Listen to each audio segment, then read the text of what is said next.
Am I glad he's frozen in there and that we're out here? And that he's frozen in there and that we're out here? And that we've got to get him to ocean land so scientists can put him in ocean land before he melts. Hey, recently I've been looking at the last few episodes of Scooby-Doo Where Are You Season 2 that I haven't yet looked at in any way, just because that feels like the mood right now. I held a poll on Patreon to see what order people wanted, and this actually came in dead last. But it was also the one I personally wanted to look at the most. As such, I'm here to have fun, so I hope you're ready for that as well. Out of all the episodes of the original series, the one we're looking at today might be the strangest outlier, because the villain isn't supernatural or some creature. In theory, it could be entirely possible compared to the usual suspects, and even the setting is less eerie than usual. This one is memorable not for having one of the scariest villains, but because it's just so different that it stands out by nature. As such, it's even been memed with this scene and that famous edit that I cry laughing to a little too much when it shows back up. You can't look at this episode without that anymore. That's right, today we're bringing out Season 2, Episode 3, Scooby's Night with a Frozen Fright, originally aired September 26, 1970. Yes, scarier than any vampire or werewolf, today we have an insurance mascot coming after us. Even if this one isn't the spookiest of the show's original run, I think it's still a cool, good time, and one I'd really like to spend some time looking at and breaking down with you today. This one even made it onto the 2015 compilation DVD 13 Spooky Tales. Serves up, Scooby-Doo, though not really many others, which I suppose is understandable. I love this one though, so let's get into it.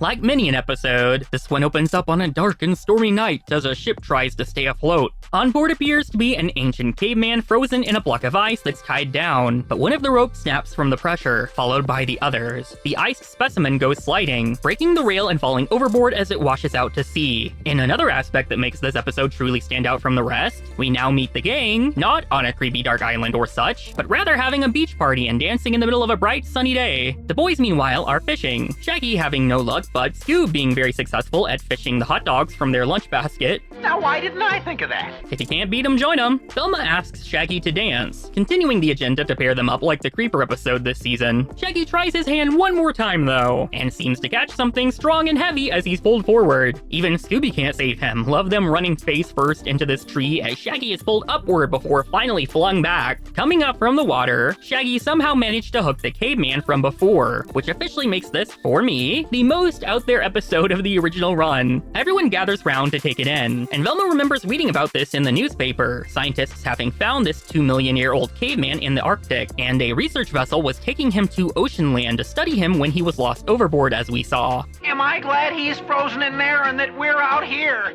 Fred decides it's time to get their new frozen friend to ocean land where he was headed before he melts. And we head on over, where Professors Ingstrom and Wayne thank them. According to them, he probably would have drifted here anyway though. Velma mentions keeping him cool, so Professor Wayne rolls him out to the Arctic room to keep him frozen, while Professor Ingstrom considers how amazing it would be to bring him back to life. Velma's not a fan, surprisingly. The gang head out, and inside the Arctic room, someone turns on a heater behind the caveman, and you can see the perpetrator is in a parka with white fluffy cuffs as it begins its work.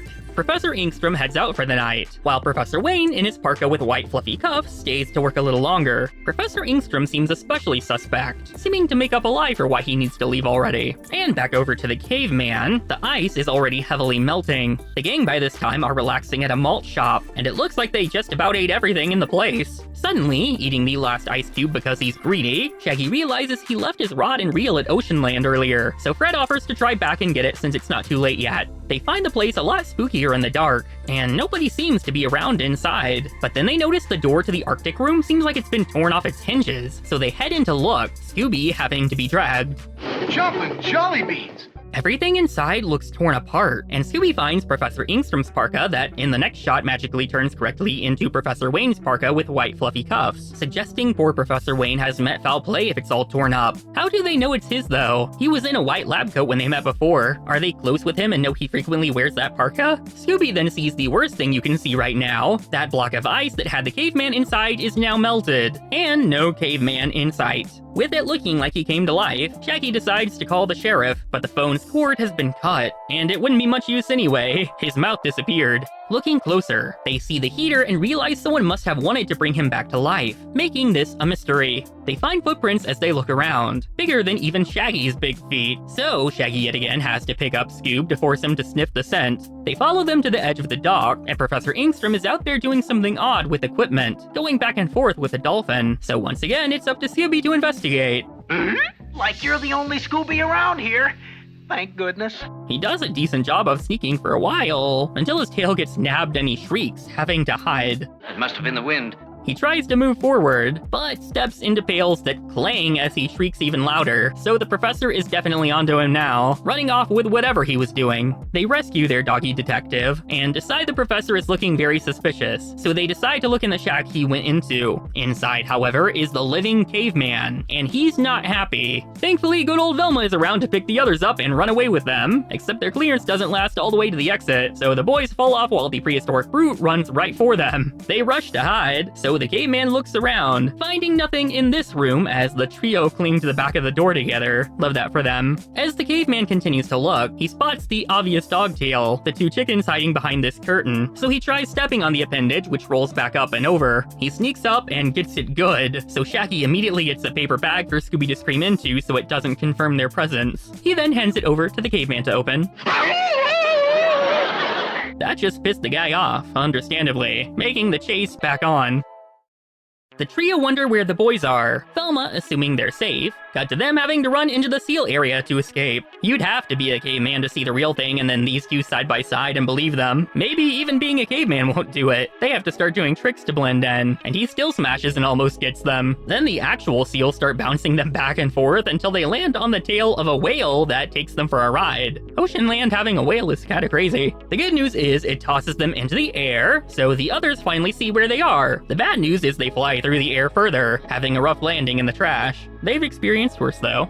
They regroup outside the venue, going over Wayne and Ingstrom both disappearing like this, followed by the appearance of the caveman, which Daphne suspects is related to Ingstrom and his machine. Velma has a clue found in the lab at least, an ocean chart which shows a spot marked X following the current directly to ocean land. Shaggy is terrified to confirm they're going to find where X marks the spot, but Fred corrects him that Velma is taking he and Scoob, while Daphne and Fred stay here to watch the caveman, because of course he wants to stay behind with her. And so Shaggy slowly rows them out, while Velma gives directions and Scooby clings desperately. Looking out as they approach the spot, Scooby sees a creepy old fishing boat anchored where the X is, and it seems abandoned when they get on. Scoob immediately gets a shock from two eyes when he looks in a window, but thankfully it was just Velma, which is actually a really funny reveal. As they look inside for anything unusual or mysterious, it comes to them instead when a hand grabs the doorknob and slams the door shut. I love this shot of the three of them being scared, but also Velma in particular. This is such an amazing expressive bit of animation on her especially. Love to see it, love to see it. Now, not only are they locked in and trapped, but there's an ice machine sending blocks of it out because someone turned it on. Velma finds this to be a good clue since the caveman was also frozen in ice, but Shaggy's more worried about them facing the same fate now. He gives a Scooby snack to his friend to think of something, which seems to click in an idea. So Scooby hops onto a block of ice and races forward, hoping to ram the door with it. And then one of the craziest parts of this happens. He loses control, the ice block slams the door, and it hits so hard that part of it goes through the keyhole and comes out perfectly in the shape of a key to the door. Yeah. Velma has Scooby reach under the door to get it as the ice continues to pile up, and just in time they bust through with the ice. Safe again and with more info than ever, so it's time to head back. But when they look to their boat, whoever locked them in destroyed that as well. Velma has an idea though, the three of them getting onto a block of ice as Shaggy paddles them back to shore.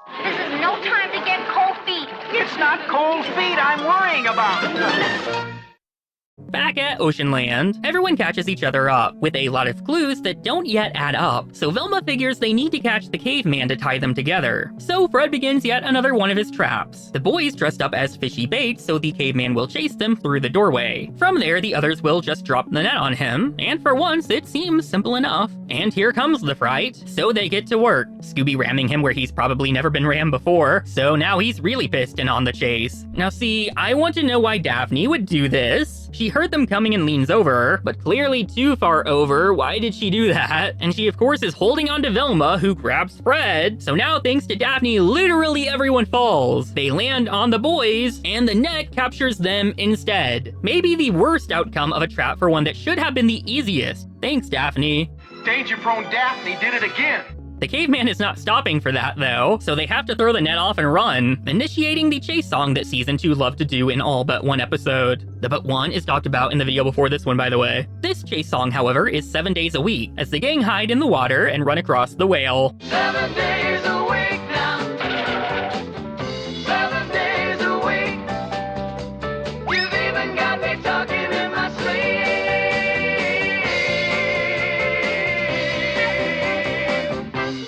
7 days a week. Obviously, the song, as always, has nothing to do with the episode or what is happening, but it is a vibe, so it's pleasant to listen to. That's really all that matters, I guess. I love the cartoon logic of them opening this, which says do not open, and are able to jump into the water without any of it pouring out into a disaster, but then the caveman comes up to open it, and then it does exactly that. Doesn't work out the best, though, since the boys also pour out and onto the caveman. This chase must last for a long time, too. He's suddenly chasing the trio across those seals, then back to chasing the boys over on the dock in another area, where all three go flying out on a detached motor. Somehow it takes them up the stairs and aims for the others, who then end up walking a tightrope as the motor glides the three across. The boys safely catch themselves as the caveman alone flies into the giant clam's enclosure and gets stuck inside it, screaming for help decidedly like a modern man. Shaggy tosses a lasso, and the caveman grabs hold so they can pull him out, grotesquely ripping him out of the skin. I know it's a costume, but that is horrific. They didn't have to show all that. The man inside is fully clothed, and I know that had to be hot even here. Landing in front of the gang, who realize it was Professor Wayne. As they explain it to the sheriff, the 2 million-year-old caveman lost at sea itself was real, but dig how Velma's voice comes out of Daphne. And that's what gave Professor Wayne the idea for his scheme. The professor began his hoax by putting the frozen dummy version of the caveman in a block of ice on the old fishing boat and sent it adrift to show up at ocean land. He then melted the ice with the heater as we saw, making it seem that the caveman came back to life and did something to himself and Ingstrom. When he got Ingstrom out of the way, he could come back looking like he escaped. Ingstrom himself answers the why. Professor Wayne wanted his invention, the device from before which allows you to speak to marine life. Scooby-Doo! Scooby-Doo! Obviously, this would have been worth a lot. And it would have been mine if it hadn't been for those meddling kids. He said the thing. Contrary to popular belief, like the chase songs, this was not an established recurring bit until the later episodes of the original run. As they get ready to head back to the malt shop, Shaggy seems to have an idea for what to do with the gross caveman skin. As we arrive, Shaggy and Velma are dishing out some wild dance moves and faces, and it turns out he gave the skin to Scooby as a dance partner since he was left out. It does not make it less gross, however. And that's Scooby's night with a frozen Fright. No matter what anyone says, I think this episode is a blast. When people think of old school classic original Scooby, it's usually the haunted houses with ghosts or some kind of monster, but there's no ghost or haunting going on here. There isn't anything supernatural in this episode. You can debate on if it could actually really happen, but in the grand scheme of Scooby, this is a plot that could have really happened and been understandably believable compared to an alien or a ghost clown, the way those go down. And I think there's something added to this episode by having a little bit more of a touch of reality in what they are investigating. It's emphasizing that they are solving mysteries and not just supernatural phenomena. After all, in the context of the episode, the caveman is real, which does make you wonder what happened to it when it fell off the ship, if I understand that to be the case. And what would occur if it did melt, which we can presume it probably did. After we see that moment, the episode immediately tells us something is different here just by opening up in the broad daylight. How many other original series episodes can you remember starting off on a bright and sunny day? Of course, perhaps because of all this, the caveman isn't as memorable as some of the spooks in supernatural episodes, but to me that honestly makes him stand out as well. It's made to seem like he tore the door off and potentially did something nefarious to one of the professors. The fear of something scary and powerful can be just as intimidating as a spirit. Our innocent professor having a machine that can speak to marine life also adds to the memorable absurdity in some of the episode. Getting to have that moment at the end where we hear the fish speak, and his interest in reviving the caveman adds to his red herring capability. There are so many little things that really add to the magic of this one, like Shaggy having to forcefully carry Scooby to get him to do anything, the others hanging together on the door, Scooby yelling into the bag and it blowing up in the face of the caveman, pretending to be a seal, Scooby hugging Shaggy in the boat, Velma's eyes scaring Scooby in the window, still love that part, the ridiculous shot of them being frightened, the ice breaking through the keyhole and coming out in a perfect T shape, the costumes the boys dress in, Daphne literally screwing up the plan because she's so incompetent and drags everyone down with her, which is still absolutely amazing. The water not pouring out for the boys, but doing it for the caveman. You can't say this episode doesn't have memorable moments. And finding the old abandoned fishing boat allows us just a touch of that typical atmosphere visually before we go back to Ocean Land at night, if that isn't quite enough. Maybe it's not the most haunting or interesting episode, but this one absolutely gets points for being just as memorable in other ways. And the grotesque caveman skin suit being ripped off and Scooby dancing with it is way more horrifying than it should be. So if you ask me, this Frozen Fright is a caveman delight. Enough said. I think I've said what I have to say in general, so I'll let you get out of here. If you missed the last two videos, definitely check them out. They are both about episodes from the same season that might better reflect traditional Scooby. Like the video and subscribe so you don't miss whatever happens next. If you want to support the channel, the Patreon is live and has things like an exclusive video on Zombie Island, another one on Witch's Ghost, things like that as a thank you for the support. I'll see you in whatever is going on here later. Bye!